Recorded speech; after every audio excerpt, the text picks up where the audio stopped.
Hello, welcome to Real Frank Football. Thanks for checking it out. In this episode, we're going to take a look at some of the games from the Conference Championship weekend. There was a nail-biter that went to overtime with some questionable play call there. We had a few blowouts, and we had USC. All they had to do was win, and they lock up the fourth and final spot in the playoff bracket. Seems pretty easy enough for them, right? We'll get into all that next. Real Frank. You call me a god. So we're finally here. Conference Championship weekend. What a crazy regular season, and it's so hard to believe that it's already over. Boy, did the regular season fly by, and what a great season it was. Let's start off with the Michigan-Purdue game. Michigan has no trouble beating Purdue. As they've done all season, they make their halftime adjustments and then end up taking care of business in the second half. But there was some controversy. I think Fox totally did this on purpose. Some Bush League shit, if you ask me. This was the view of the linesman judge, on their sideline judge on the sideline there, and Jim Harbaugh's having a conversation with him, probably during one of the commercial breaks, and the judge is wearing a camera hat. Now, I believe that this has happened many times before throughout the season, and I think they took this opportunity to kind of poke fun on Harbaugh on purpose. I'm sure if Nick Saban was in some of these, which I'm sure he was, they wouldn't show that on TV, but they took their shot, and this is kind of what it looked like on TV, him talking to the sideline judge. Now, it doesn't look too bad, like he's saying anything bad or yelling, just maybe asking a question. But Joel Klatt made some funny out of it with Gus Johnson, but I see nothing wrong here. And I'm sure this is not the first video they've had of a coach talking to one of those sidelines. I think this was a Bush League, a little cheap shot to make fun of a Harbaugh here. That's my 2 cents. But someone has some great tweets about this. This is what Ryan Day sees in his nightmares. What do you think? Does he? Maybe he does. He's probably seen it right now. Maybe. We don't know. But that's a pretty funny tweet. Oh, and here's some more horse shit. So during the halftime of this game, it was a fucking advertisement for fucking Alabama to persuade the people who vote or pick the playoff teams, in case something were to happen, which we'll get into in a minute, for them to persuade their way to get into the playoffs. Now, I don't understand why Nick Saban gets special treatment here and has the opportunity to lobby during a very highly watched game. It's disgusting. Fucking dirty, Fox. That is some dirty shit. It really is. But this is what Saban came up with, his sales pitch to why he thinks Alabama should be in the playoffs. And what I would say to the committee or anyone else is, if we played any of these teams that are on the edge or getting in, would we be the underdog or would we be the favorite? Would we be the underdog or would we be the favorite? You son of a bitch. Can you believe it? Stop it! Take your loss. You son of a bitch. You lost twice. And it's horseshit that Fox let them put him on to lobby. Disgusting. None of the other coaches got to lobby like this. I believe Ryan Day did, though, too, in one of the ESPN championship games that were televised over there. But that's still bullshit. Let's continue.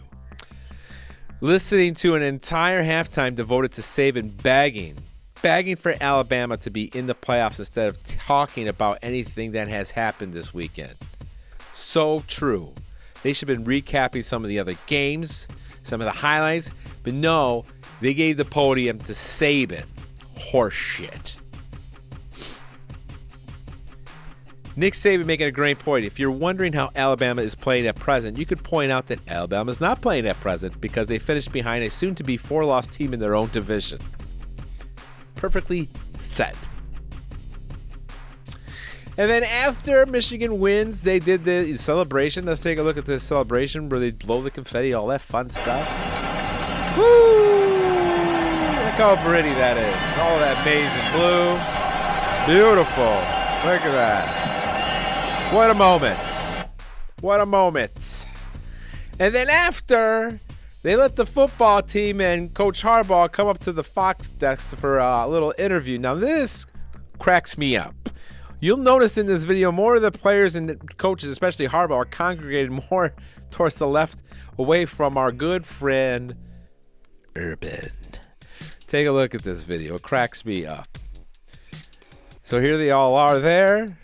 And now if you look, Harbaugh's here with these guys way from Urban. Now Urban, if you keep your eye on Urban's reaction through this entire video, it seems like he's very awkward. He doesn't know quite what to do or handle this unique situation against his former arch rival. Look at there. Oh, it's kind of out of here. Kind of, where's he at? He's kind of like in limbo. He's like stranded there. I personally think this is what's going through his head as he's turning around and he's seeing everything, and he's like, shit, it's them again. It's them again. I can't get away from them. They're back. Oh, look how awkward he is. He doesn't know what to do, how to talk. I don't want to talk to these assholes. They destroyed my former employer that I still love dearly. So I decided to go even further. I just isolated the video on him and take a look how even better this looks. So here he is. Da, da, da. Is he there? Is the camera on me? I don't know. Is it memory? Oh, is Michigan coming here? Oh, no. What should I do? I'll pretend I'm looking at somebody, but I'm really not looking at somebody. Avoid this player that's really next to me. And then this Michigan player comes up next to Urban. Kind of puts him on the spot, makes him have to shake his head. It was a very interesting sequence there. And then I don't know what's going on here. What the fuck is he saying to J.J. McCarthy? You stay away from him. You stay away. You son of a bitch. It's almost like he's whispering into his ear, hey, I'm the devil. Why don't you come make a deal? I'll give you the national championship if you give me your soul and lose to Ohio State for the rest of your career. Or he's about to choke him. Or maybe he's in love with JJ and he's whispering sweet nothings in here. Oh, JJ, your arm is so strong. Oh my God. I wish you played for Ohio State. Oh my God. I love your arm and the way you run around the pocket. Oh, I could win so many games with you. I don't know, but it was a pretty interesting photo there. Let's continue. Oh, you have to follow this guy. Swanky Wolverine put together this fantastic video. He's got a video showing how Jim Harbaugh is feeling after Michigan won the Big Ten championship game. Swanky Wolverine, check this out.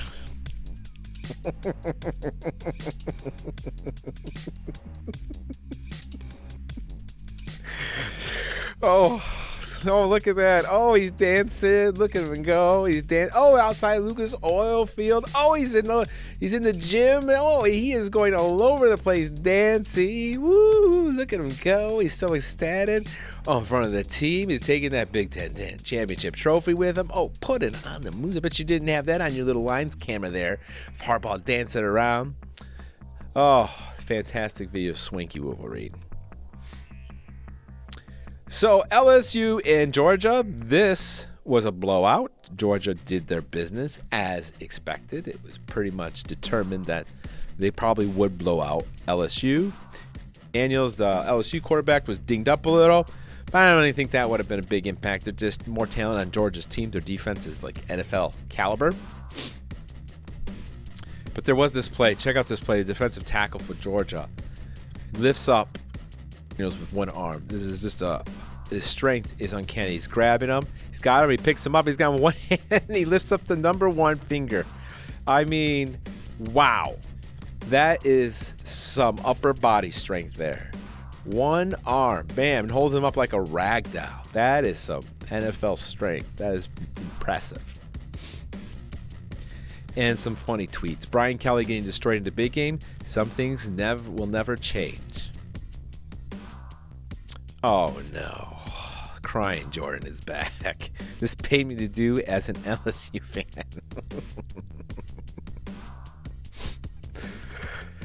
Oh, and the SEC fans listening to color analyst Gary Daniels have had it with him. They're so done with Gary Daniels, and these are hilarious.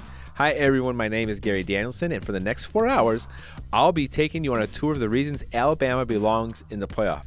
For some odd reason, he does talk a lot about Alabama. Alabama was not in this game. Alabama has 2 losses. They're not even considered in the playoff picture. Yet this guy was rubbing one out for Saban. I have no idea why, if he's on the payroll, but they do have some very good, valid arguments here, these SEC fans.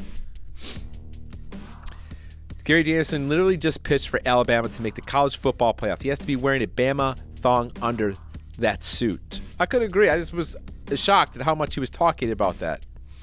So Gary Danielson just made the argument for Bama, wondering if the committee will choose the best for or most deserving for.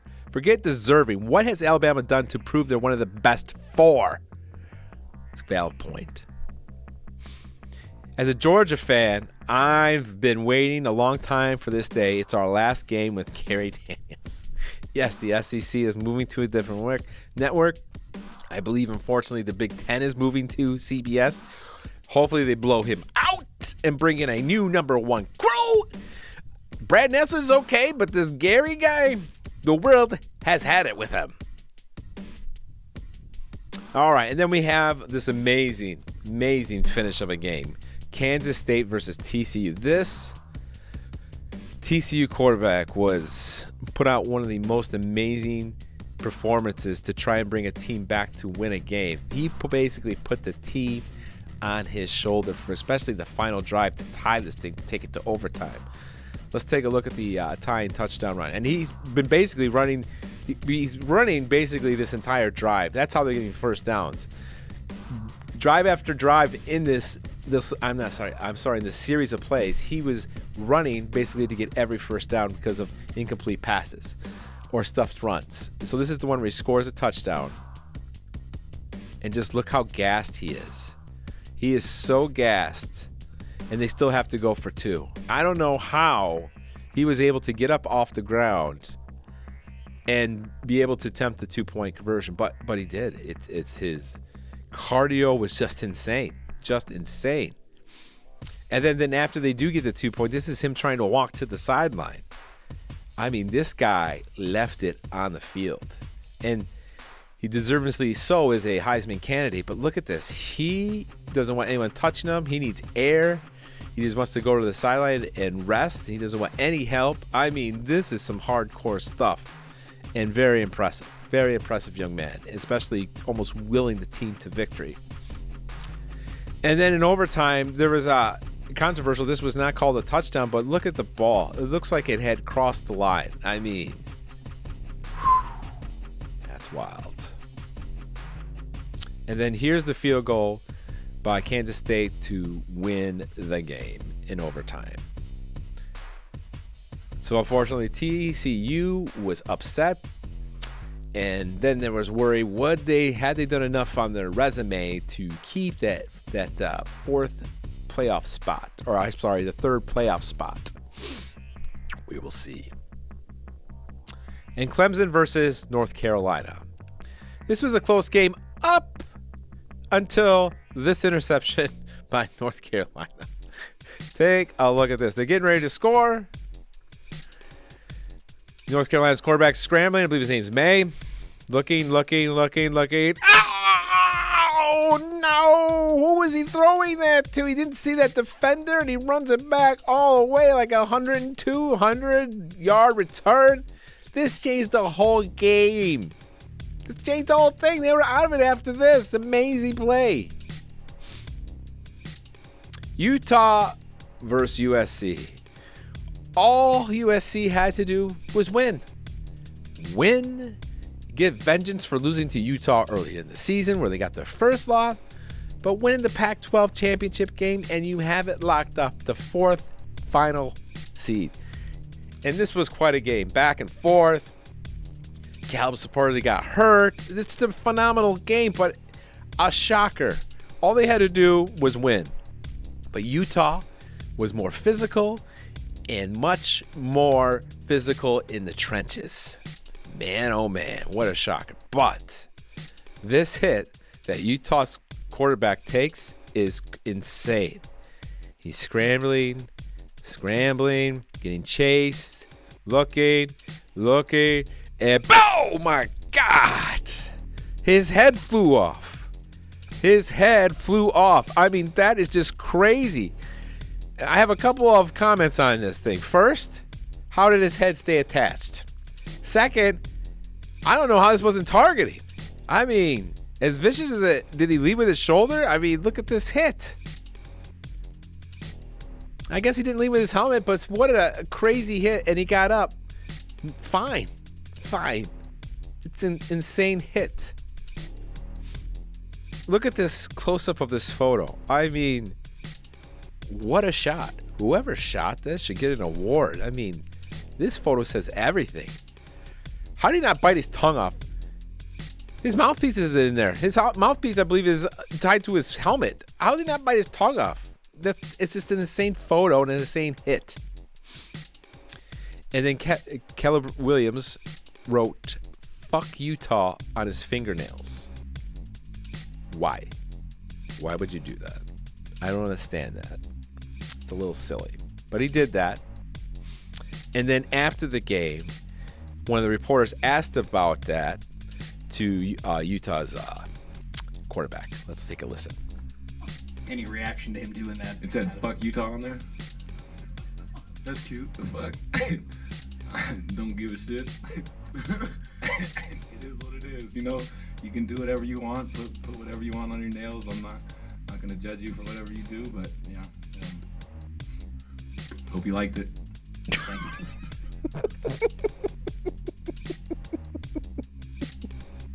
I hope you liked it. Oh, that's a great comment. Any reaction to him doing that? It said "fuck Utah" on there. That's cute. The fuck?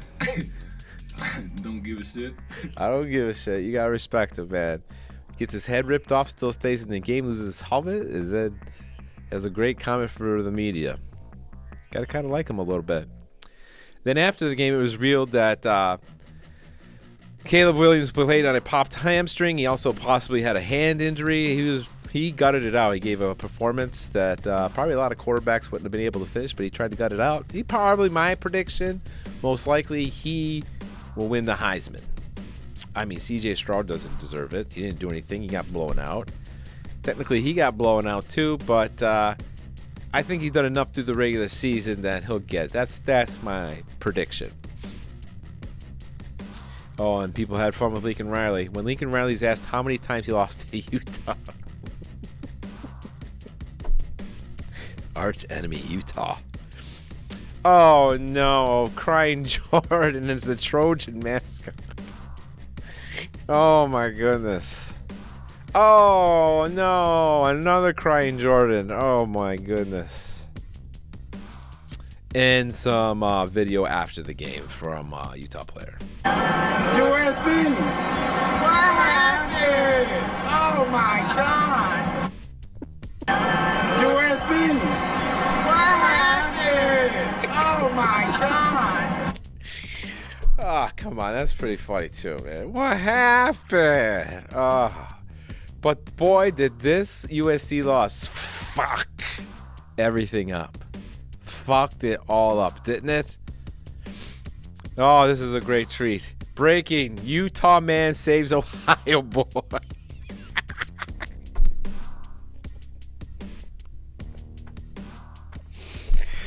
Oh, Tyler Ham holding Ryan Day. Oh my God, Utah's head coach. That is hilarious. Come on, that is funny. Yeah, so that's horseshit. For the second time in 3 seasons, Ohio State sits out. Can't even make it to the conference championship game. Don't even play. Season's over. And they sneak into the college football playoff. The system is fucking broken. I know they're talking about 12 teams, but this is bullshit. If you can't make it to your conference championship game, how can you make a fucking playoff berth? NCAA, you gotta figure this shit out. It's fucking disgusting. It's so backwards. If you can't win your conference championship or make it to your conference championship game, figure something out. Maybe you change it up. Change up the divisions or something. But this is ridiculous. Ridiculous. Welcome to the playoffs, Ohio State. Way to do it the hard way. Not everyone can get smoked at home by 22 points, sit on their couch with their pom-poms, and watch other teams risk it all, back their way in. I mean, it's embarrassing. It's fucked up. It really is. All the money the NCAA makes on this fucking thing, and they can't do the right thing and figure this shit out the right logical way. It's so broken. Broken. Hire fucking me. I'll straighten it out. Do it. I'll be a lot cheaper. A couple mil. Not a greedy man. A couple mil. I can live a nice life. Not greedy, but I'll fix this fucking shit for the fans. I do it for the people. So here's our final four teams. Georgia versus Ohio State, and Michigan versus TCU. Georgia, Michigan, TCU, totally agree with. But that Ohio State horse shit, you got to figure a better solution than that. Better solution. And then Deion Sanders. Deion Sanders became a hot commodity, and he was offered the Colorado job, and he's going to take the Colorado job. And this is how he presented it to his current team, how he announced it to the team. Take a listen to this. Okay, down for the nitty-gritty. I know y'all been hearing the rumors and everything that's been transpiring around about my whereabouts and what I'm going to do. What are you going to do, Deion? I'd like for y'all to hear it from me and not from anyone else. Thanks, Deion. It is what it is. It is what it is. Either in coaching, you get elevated or you get terminated. Wow. Ain't no other way. That's deep. You either elevated or terminated. And it ain't no graveyard for coaches where they die at the place. It don't work like that. He's right. It They're doesn't. gonna run you off or you gonna walk off. Yep. Upon your own recognizance. I've chosen to accept the job elsewhere next year. It was nice of him to not say the name specifically in front of the kids, so I appreciate that. I'm going to finish what we started. We're going to dominate. I'm going to be into that end and that conclusion. And then when that conclusion, we will move on. Now, my favorite part in this video is his chair. That is a fancy chair. Very fancy. Look at the person sitting next to him. He has a regular fold-up chair. And if there's a couple spots, it's like a 9-minute video, but if someone pans and you can see the kids in the chairs, and the chairs are okay, but nowhere near as fancy as Prime Time's chair. Prime Time's chair. That is a nice chair. Maybe very symbolic. He's the big guy, the coach. Gotta have the big chair. But that cracked me up. It does look very comfortable. Although I think the back would be a little higher would be better. And then he could be like one of those villains with the high back chair. But yeah, Deion took the Colorado job. Can't blame him. What he said's true. You stick around, they get rid of you eventually, right? You think you're gonna keep doing all those big things you do? You have it down here, throw you to the curb, and then you gotta get a raise. I'm sure Colorado's gonna give him a lot more money that this current school can give him. So you can't blame him. And plus, he'll grow too in his coaching. So hey, gotta respect him. He earned it. He turned that program around. He put him on a map. If it wasn't for him, no one would know about him. But that's a wrap for our conference championship weekend. This is also a wrap for the first season of Real Frank football. Now, if anything extraordinary happens in those bowl games, I definitely will cut a few episodes. But for now, that's a wrap for the 2022 college football season. Thanks for watching these episodes and joining me. Until next season, I'll see you later. Thanks for watching.